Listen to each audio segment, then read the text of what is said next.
Enflammée, Isabelle Maréchal est brûlante de chaleur humaine. Isabelle Maréchal. Mais où sont les règles du jeu qu'on y mette le feu?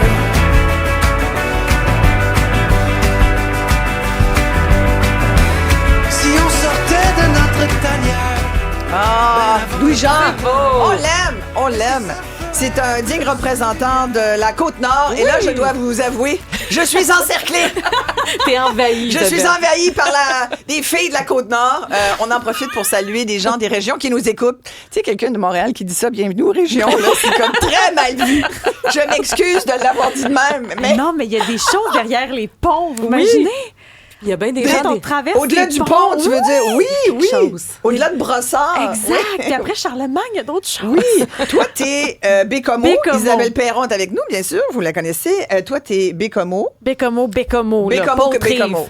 Pourquoi pas Bécomo. Haute-Rive? C'est deux régions différentes. On salue le monde de Haute-Rive. Et on a Port-Cartier ici à ma droite. Port-Cartier, oui, fière représentante de Port-Cartier. Mais tu ris, mais on s'est croisés, Isabelle et moi, dans le J'ai corridor. pas dit que c'était Julie Bélanger Ah, encore. excuse-moi, je parlais, salut. Hey, Madame Julie Bélanger ici, de ça finit bien la semaine. Merci, mais Isabelle et moi, on s'est croisés, puis tout de suite, on s'est mis à parler de la Côte-Nord. C'est comme, c'est quelque chose de fort entre nous, puis moi, je suis comme fière de l'avoir allé. Puis avez-vous comme un accent, ça, à Côte-Nord? Ben, on dit framboise. Ouais, mon père, ma mère, Mon des père, fois. ma mère. Mon père, ma mère. Un peu, Du crabe. du crabe. Ouais. J'ai mis ma soupe Du d'hiver. crabe. Oh, C'est du vraiment crabe. C'est du crabe, ouais. Ça goûte pas pareil, Ça du goûte pas crabe puis pareil. du crabe. Non. L'hiver, on met une soupe d'hiver. Ouais. OK. Une soupe de skidoo. Ouais. T'as-tu mis ta soupe? C'est ça, c'est vraiment ça. Ah, il a accroché le coteur avec son auto. Oh, le cotard, on Avec aime son ça. char. Oh, ça vient de la Côte-Nord. Côte-Nord ou peut-être Lac-Saint-Jean. Ouais, un peu. On partage cet accent-là, je Ouais. pense. Ouais. Mais c'est fabuleux, les accents. Ah, moi au aussi, Québec. j'adore les on accents. Adore ça. Ouais, adore on ça. essaie de les gommer. C'est ça qui est plate, hein? Quand on arrive en ville, on essaie de bien parler, mais... Mais je te dirais comme l'accent de la Madeleine de mon ami. Ah, c'est formidable, Ben ça. non, fais pas ça. Ben non. Ben non. Puis moi, puis toi. Ben Puis ouais. Je trouve ça magnifique. Julie, évidemment, animatrice de Ça finit bien la semaine, autrice également. Oui. Tu as écrit Imparfaite aussi. Tu as fait un documentaire, Une série documentaire, où tu parlais de toi, Oui. de fille réservée qui, quand même, hein, on te connaissait sur. C'était comme la fille parfaite, d'où Ben, le titre un peu. Oui, ben on connaissait la façade, on Ouais. connaissait mon rôle d'animatrice. Puis en tant qu'animatrice, ben c'est sûr que je suis là pour être de bonne humeur puis mettre les autres en valeur. Mais j'avais envie. Et tu l'es plutôt. Je l'ai, Oui, j'ai c'est ce un vrai côté-là. toi, Oui, ça, oui, ouais. j'ai vraiment ce côté-là, mais j'ai un côté aussi, ben, comme tout le monde qui a eu des épreuves, puis j'avais envie de profondeur. Tu sais, moi, je sortais de la radio commerciale, j'ai fait beaucoup de radio commerciale pendant longtemps, où les interventions durent 3 minutes. Où ça, t'es chanceuse, c'est une bonne grosse intervention. Et là, j'avais envie de profondeur, de discussion à cœur ouvert, puis d'aborder des thématiques que je trouvais essentielles, comme la santé mentale, entre autres. C'est que tu as fait tout un cheminement dans Ouais. ta vie aussi qui était, je trouve, important à partager pour peut-être démystifier puis enlever le stigma des fois autour de ça. Ben, burn-out. Burn-out à 33 ans, j'ai crashé bien raide. La parfaite a pris le bord, on va te le dire. Parce que? Travailler trop. Et j'étais beaucoup dans le perfectionnisme. J'étais dans la performance à tout prix. J'étais très dure envers moi-même. Et j'étais dans un contexte aussi, puis j'en parle dans la série, fait que je peux en parler sans tabou, avec Mélanie Ménard, ma co-animatrice de l'époque. C'était pas facile. Donc, tout ça mis ensemble, ça a fait que j'ai cassé en 1000 morceaux, puis je pense que c'était nécessaire. J'avais besoin de casser pour me rebâtir sur qui je suis pour vrai, finalement, de repartir sur les vraies bases, les vraies valeurs. Puis ensuite, ben, il y a mon frère qui a fait une dépression. Ouais. Et c'est là que quand j'ai fait mon burn-out, je me dis, OK, moi, c'est un cheminement personnel, je travaille sur moi. Mais quand j'ai vu mon frère tomber, là, je me suis dit, OK, là, il faut que je prenne parole, il faut que j'en parle, il faut qu'on aborde ces thématiques-là de façon publique. Et vraiment, la cause de la santé mentale, c'est devenu ma cause de cœur. Parce que ton frère, il l'a vraiment. Il l'a eu rough. Il Ouais. l'a eu rough. Puis, tu sais, il y a eu un centre de crise qui a été impliqué. Il a fallu que je le rentre dans un centre de crise pendant 5 semaines. Donc, ça n'a pas été facile pour toute la famille. C'était vraiment... Mes parents étaient complètement démunis. Puis moi aussi. Puis j'essayais. Puis heureusement, j'avais des ressources autour de moi qui m'ont guidée vers un centre de crise pour aider mon frère. Mais je connaissais même pas l'existence de ça avant d'en avoir besoin. Donc, c'est là que je me suis dit, wow, OK, il y a plein de ressources autour de nous. Comment ça qu'on ne met pas plus la lumière là-dessus? Et voilà. Puis c'est comme ça que Imparfaite est né, entre Je trouve autres. que c'est encore plus puissant de voir justement le visage public qui est toujours rayonnant, lumineux, mais que derrière ça, il y a des choses des fois moins belles qui se passent. Ben je trouvais oui. ça beau, Puis, ça. et c'est important, je pense que Oui. des personnalités comme toi, Julie, parlent, prennent position parce que ça enlève du tabou sur les enjeux de santé mentale. Puis on le dit souvent, il y en a encore beaucoup du tabou. Oui. Tu sais, beaucoup de gens qui se sentent... Déjà, tu te sens pas bien, puis en plus, tu te donnes pas le droit de te sentir pas bien, puis tu dis, on va me juger, on va dire, t'es faible. Tu sais, la notion de fort, on doit être fort dans la société. On vient de parler de hockey, il faut que tu être assez fort. Faut être fort. Puis tu peux pas être faible. Puis alors, tout ça... Mais là, c'est drôle, là, pour moi, la vraie force, là, c'est d'être capable d'être vulnérable, puis de lever la main, puis de dire, hey, j'ai besoin d'aide. Puis on dirait que quand on se libère de toute cette armure-là qu'on s'est construit pour avancer dans la société, qu'on se libère de tout ça, puis qu'on apprend à s'aimer, là, mais ça, pour moi, c'est la vraie force. D'où mais ton implication. Vive la thérapie. Oui, la thérapie, c'est sûr. Oui. Des fois, quelques antidépresseurs aussi. Oui, t'en as eu, toi? Non, j'en ai pas eu. Non. Besoin. Mais de la thérapie, beaucoup. Oh, ça, j'en ai eu beaucoup. Puis thérapie, ça se poursuit quand même le long d'une vie, là. Ah, ben oui, moi, je continue d'y aller au besoin. C'est vraiment. Puis l'exemple, je sais que ça a été galvaudé, on en a parlé beaucoup, mais quand notre voiture a un problème, on va au garage, pourquoi on fait pas la même chose avec nous, avec notre santé mentale? Des fois, juste d'aller ventiler. Avec... Il y a plus de garages que de psychologues disponibles. Oui, il y a quand ça. même. Mais heureusement, il y a TELaide Montréal. Oui, voilà. D'où mon implication. D'où ton implication. Ouais. Puis hier soir, c'était la soirée bénéfice. Oui. C'était une soirée qui lançait la campagne de financement, le Tam Tam Don. Tam pour TELaide Montréal. Et il y a plusieurs personnalités qu'on espère que le monde aime. Ah oui, il y avait du beau monde. Il y avait entre autres Isabelle qui était là. et je trouvais que c'était une belle soirée. Isabelle Perron était avec moi. Et il y avait cet hommage à une femme que tout le monde adore. François Legault en a profité pour la remercier. Plein de ministres lui ont dit à quel point ils l'aimaient, ont témoigné de ce qu'elle avait fait pour la société québécoise et qu'elle continue de faire. Et c'est Jeannette Bertrand. Jeannette Bertrand qui s'est impliquée pour la cause pendant un bon 25 ans. 25 ans, oui. Elle était elle-même bénévole. Puis j'ai trouvé ça beau parce qu'elle a parlé de son expérience, à quel point quand tu es bénévole, elle demandait d'être là la nuit parce que souvent, c'est là qu'il y a une grande détresse. Donc, elle faisait des moments de 7 à 7. Puis à un moment donné, elle a reçu l'appel de quelqu'un qui était très, très, très en colère. Puis elle a raconté son expérience. Faites pas ça, monsieur, c'est pas beau. Qu'est-ce que TELaide nous demande à dire? C'est vous êtes fâché, monsieur. Vous êtes fâché, vous en voulez à votre femme. Vous êtes très fâché. Et à plus il crie qu'il va la tuer, plus je lui dis, vous êtes fâché. Puis à la fin, il décompresse et il me dit, ouais, c'est ça que je pense que je suis fâché. Il avait pas, lui, il était juste en crise. Il avait pas pensé. Alors, on a essayé de comprendre pourquoi. Ah ouais, puis c'est ça. Puis il y a des nuits pires que d'autres. Hein? Ouais. Je pense que... Ouais. Ouais. Et c'est... moi, je l'ai dit l'année dernière que TELaide Montréal m'avait aidé. Une de ces fameuses nuits, tu sais, où tu vois pas le bout, tu te dis, il y aura pas demain matin. Et tu as besoin de quelqu'un, puis tu te ramasses tout seul. Tu sais, la nuit, on est souvent seul avec nous-mêmes, tu sais, puis... Et moi, j'ai appelé à TELaide Montréal et ça a changé.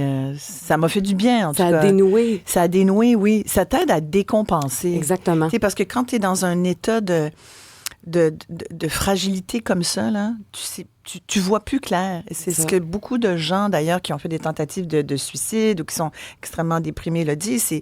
J'avais juste besoin de passer à l'autre journée. Tu sais, c'est un peu une journée à la fois. Puis c'est drôle, j'ai rencontré, dans le cadre d'Imparfaite, j'avais rencontré une thérapeute qui me disait, tu sais, quand t'es seule avec tes problèmes puis t'es gardes toutes dans ta tête, là, ben, ça devient juste un gros nuage noir. Mais tu commences à sortir les mots et ça va comme dénouer ce gros nœud-là. Donc, juste de mettre les mots sur ce que tu vis, puis c'est ce que Jeannette racontait, vous êtes fâché, monsieur. Donc, des fois, on n'a même pas appris à nommer cette émotion-là, puis juste de le faire, puis d'avoir quelqu'un qui t'entend, ça peut faire toute la différence. C'est bon que c'est un gars qui appelle, parce que, hein, c'est ça. Souvent, il y a de la honte de sentir de la colère. C'est comme si on trouvait que l'émotion était sale quelque part. Tu sais, là, on dirait que ça le valide. 60% de femmes qui appellent chez TAM, 38% d'hommes, environ, là, c'est à peu près 60-40, là.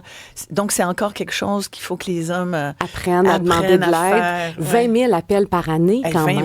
Donc, ça en est des gens là, qui en ont besoin. Que parfois, c'est juste parce qu'ils ont besoin de parler à quelqu'un qui se sente seul, tout simplement, puis ça va mettre un peu de lumière dans leur journée. Puis parfois, c'est pour vraiment dénouer une grosse crise. Mais TELaide Montréal, c'est un service qui est essentiel. Puis là, la campagne est lancée. 1,5 million de dollars sur 3 ans, c'est ce qu'on a besoin pour maintenir le service de ligne d'écoute, mais aussi pour réinstaurer la ligne de nuit. Oui. Parce qu'on n'a plus les fonds en ce moment. Et la nuit, tu le disais, c'est un moment souvent où on est vulnérable, on a besoin de réinstaurer cette ligne-là. Tellement, tellement. Et toi, tu t'en fais des fois de l'écoute active? J'en ai pas fait encore. J'ai pas osé, mais je veux suivre la formation. Moi aussi. Parce que je me rends compte que je pensais que j'étais une bonne écoutante, dans le sens que j'ai l'habitude de faire des entrevues, puis dans ma vie, j'aime ça, écouter mes amis. Mais moi, je suis Miss Solution, puis c'est pas ça, écouter.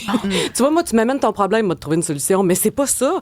Écouter, c'est juste de recevoir la souffrance de l'autre puis de l'accepter. Puis je me rends compte que j'ai besoin moi-même d'apprendre Mais à c'est écouter. pas que l'écoute, c'est pas juste de dire Non. La vraie.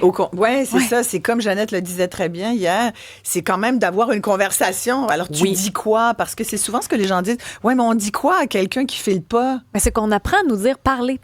Mais Oui. écouter, c'est comme quelque chose qui n'est pas encore intégré. C'est quelque Tout à chose fait. qu'il faut apprendre à travailler, je pense. Ouais. Je pense que c'est d'aider à mettre les bons mots sur l'émotion de la personne. Puis je pense vraiment que c'est la base. Puis si jamais il y a des gens qui écoutent puis qui voudraient devenir bénévoles, on est toujours à la recherche de bénévoles. Alors n'hésitez pas, c'est en plein le moment de recruter. Puis Oui, entendre vas-y. les bénévoles, au fait, hier, ça a l'air, même pour eux, d'être une expérience mémorable et enrichissante aussi. Tu sais, quand Jeannette parlait du monsieur qui était tellement en détresse qu'il voulait s'enlever la vie, puis à un moment donné, il a entendu un serein. Puis elle lui a dit à ce monsieur-là, mais qui va s'occuper de votre serein si vous quittez? Et ça a été l'amorce pour essayer de le garder. Puis il a dit, finalement, ouais, c'est bien vrai. Oui. Il paraît qu'il a rappelé Oui. le lendemain pour dire, bon, finalement, vous direz à l'écoutante qui m'a aidé, il a même pas reconnu Jeannette Bertrand. Il y a un monsieur qui a parlé à Jeannette Bertrand au Québec, au moins un, puis qui savait pas que c'était elle. C'est très beau. drôle. Elle lui a Au sauvé moins, la vie. elle dit que c'est la plus belle chose qui est arrivée dans la Imagine. vie, de sauver la vie de cet homme-là. Je comprends. C'est incroyable. C'est puissant. Écoute, tous les vendredis, ça finit bien la semaine. Ouais, là, on est Hein? dans le bonheur. Là, vous êtes dans l'Halloween. Dans en plus. l'Halloween, Vous oui. avez un spécial Halloween ce soir, Ce Julie? soir, oui, exactement. C'est devenu une tradition à l'émission. On pousse la patente à fond, là, parce que tous les invités sont costumés, maquillés par des pros. Ce soir, on est dans l'univers de Beetlejuice. Donc, Jean-Michel se transforme en Beetlejuice. Moi, je suis sa mariée avec les cheveux noirs, Winona Ryder. Ça me fait tellement pas bien, les cheveux noirs. On a un extrait pour ceux qui ont la chance de nous regarder à Cube Télé. C'est notre spécial Halloween, évidemment. Puis toi, il paraît que t'aimes beaucoup les déguisements. T'aimes l'Halloween, on le sait. Mais t'as donné longtemps dans le déguisement, toi, de la cadette de la marine. Toi, t'étais d'un cadet. Je savais Mélissa pas ça. Bédard! Mais oui, t'aimais ça, là. Oh mon Dieu, j'adorais ça. Moi, à un moment donné, il y a comme eu un. Les cadets sont venus à mon école primaire, puis là, ils vendaient leur salade, tout ça. Puis pendant que tous les enfants dormaient de même, moi, je suis comme, oui. Oui. Puis mon père, il était comme, je comprends pas, parce que dans la vie de tous les jours, moi, j'étais quand même un petit cheval sauvage, là, tu sais. Ouais. Puis là-bas, je sais pas, de cirer mes pompes avec la cire kiwi, de repasser mon habit, mon petit, tu sais, mon petit plat de beurre, là, tu sais, mon petit plat de margarine sur la tête, je tripais bien raide. Fait que c'était le ménage que t'aimais là-dedans. C'est ça? Encore une fois, le ménage revient. Mais non, mais j'aimais, moi, je demandais à mon père, je vais aller au camp d'été, là, tu sais. Mais ça, moi, je la comprends. J'ai été dans les cadets de l'air aussi. T'étais là-dedans? Ah, 518 oui. Rosemont. Oui, madame. Oh, excusez, pardon. Certainement. Puis j'ai fait du spit aussi sur mes bottines. Du spit, Ben, t'as tout le certainement, langage. j'étais une très bonne... As-tu gardé la rigueur? Oui, certainement. Mais j'ai aussi fait du fire picket. Mais quoi c'est ça? l'armée canadienne. Il y a bien des mots anglais. Le fire picket? C'est quoi Ouais. du fire Ouais. picket? Ça, c'est quand t'es un petit peu indiscipliné puis que c'est toi qui dois rester à côté Oh. du feu toute la nuit. Ah! Pour le garder vivant. Moins C'est le ça. fun, quand même. J'ai fait des camps de survie. Non, mais Wow! c'est formateur, c'est formateur. Mais c'est très drôle, cette émission. C'est Elle était drôle. magnifique. Regardez ça Ben non, ce soir, je suis les pas amis. Mais non, C'est c'est drôle. magnifique. Mais c'est Aimes-tu bien fait. l'Halloween? J'aime ça être costumée puis maquillée par des pros. Parce que moi, quand venait le temps de m'arranger toute seule, il me semble que je ratais tout le temps mes costumes. Ça faisait dur, mon affaire. Donc là, il y a un plaisir quand même d'être entreprise par des professionnels. Puis sur le plateau, il va y avoir Ouais, Simon Boulris, oui. Véronique Laveau. Simon Boulris aussi, il est allé de confession, là, entre autres, quand il a cherché une correspondante. Là, raconte-nous cette anecdote-là. Ah mon Dieu, c'est parce qu'il faisait de la correspondance. Je sais pas si vous vous rappelez du magazine Filles d'aujourd'hui. Oui! À l'époque, on pouvait envoyer une petite annonce pour dire je cherche un correspondant. Et Simon faisait ça. Il avait vraiment écrit un petit mot pour dire hey, j'aimerais ça correspondre avec vous. Mais il jugeait la calligraphie des gens. Donc si c'était mal écrit, Ça s'il y avait m'étonne trop de, tellement. c'est ça. Ouais. S'il y avait trop de fautes d'orthographe, il répondait pas. Il choisissait vraiment et il a même rencontré par hasard, il va nous le raconter, une de ses correspondantes de l'époque qui se sont retrouvées à un moment donné sur un même plateau de tournage. Donc, c'est juste drôle comme on voyait déjà la graine de l'auteur et de l'écrivain. Mais c'est une émission qui fait du bien.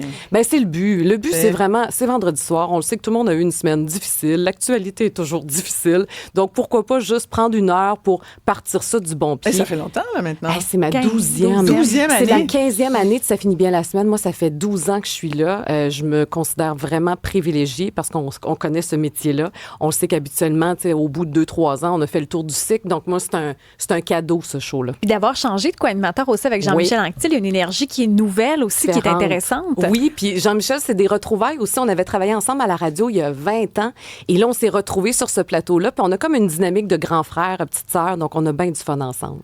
Alors, on a plein de beaux commentaires. Écoute, il y a J'adore Julie, une femme vraie. Et on parlait tout à l'heure aussi de la difficulté d'appeler comme gars. Là. Il y a effectivement des gens là, qui le disent, des gars qui appellent. Hein? Isabelle qui dit c'est vrai que c'est difficile. Mais... 1-8-7 Cube Radio aussi, il y en a qui parlaient justement burn-out, dépression. C'est vrai que des fois, ça mène à la prise d'alcool, de drogue. Ben oui, c'est l'automédication. beaucoup. Il y a aussi... Les bijoux. Oui, parle-moi rapidement de ça parce qu'il y a $1 qui va être versé à Telaide À Montréal. Telaide, oui. Dre Collection, c'est ma 2e collaboration avec eux. Donc, j'ai créé une collection de bijoux. Moi, j'adore les bijoux. Je trouvais ça super le fun et créatif comme processus. Mais on a décidé de joindre l'utile à l'agréable. Donc, oui, il y a $1 par bijou vendu qui est remis à Telaide Montréal. Et elle chante en plus, Oh, elle mesdames fait et tout, messieurs. Il y a Julie. des affaires que tu fais pas. Le ménage, pas bonne. Ah, bon, je c'est te comme laisse ça. le spit. On se laisse avant la pause. Le pète à feu pour Yvan. Oui, le pète à feu.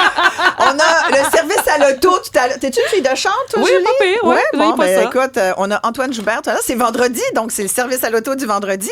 On va répondre à toutes vos questions, mesdames et messieurs, sur les voitures. Antoine va être là dans quelques minutes. On va se laisser avec une chanson de Julie Bélanger. Oh, mon Dieu. Ma vie bascule. Ça fait longtemps. Belle voix. C'est de la pure folie que me raconte